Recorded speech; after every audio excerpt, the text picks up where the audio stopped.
నేనట ఆంధ్రాలో చదువుకున్నాడు గుంటూరులో. అవు చదువుకున్నారా భయ్? నేను చదువుకున్న వాస్తవమే. నీకు మీ అయ్యావ చదువు చెప్పకపోతే నేనేం చెప్తా దానికి? నన్ను మా అమ్మ నాయన పంపించారు గుంటూరులో చదువుకోమంటే విజ్ఞానం అయినా వడ్లముడిలో ఆయనతో 2 నెలలు చదువుకున్నా. అటెన్క వచ్చి పూనాలో చదువుకున్నా, నిజాం కాలేజీలో డిగ్రీ చేసిన, అటెన్క అమెరికా పోయినా. మన ఆయన ఏం చెప్పిండంటే, మన ఆయన ఈరోజు కాదు 40 ఏళ్ళ కింద ఎమ్మెల్యే అయ్యిండు. 1984-85 ఎమ్మెల్యే అయ్యిండు కేసీఆర్ గారు. ఆయన రాష్ట్ర మంత్రిగా పనిచేసిండు, కేంద్ర మంత్రిగా పనిచేసిండు, డిప్యూటీ స్పీకర్గా పనిచేసిండు, 10 ఏళ్ళు ముఖ్యమంత్రిగా పనిచేసిండు. కానీ రేవంత్ రెడ్డి ఎట్లా మాట్లాడుతారంటే, నిన్న మొన్నటి దాకా నేనేదో బాత్రూమ్లు కడిగేటోనట. మా నాయన 40 ఏళ్ళ కిందనే మంత్రి, 40 ఏళ్ళ కింద ఎమ్మెల్యే, 25-30 ఏళ్ళ కింద మంత్రి. ఆయనకేం కర్మ, నాకేం కర్మ? చెప్పురు, మీరే చెప్పురు. ఎవడని ఇంటి ఎట్లుంటుందంటే, నాకు మాట్లాడడానికి రాదా? నాకు రాదా మాట్లాడు?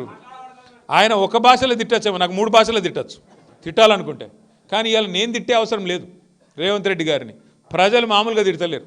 ఆ తిట్లు వింటే ఇంకోటి అయితే అంత బకెట్లో నీళ్ళు తోడుకొని దుంగి చచ్చిపోతున్నాయి. అలా రేవంత్ రెడ్డి కాబట్టి సిగ్గు లేకుండా బతుకుతుండు. కానీ అవి ఏం తిట్లు, ఏం లెక్క? తెలుగు భాషల గిన్ని తిట్లుంటాయని నాకు కూడా తెలియదు.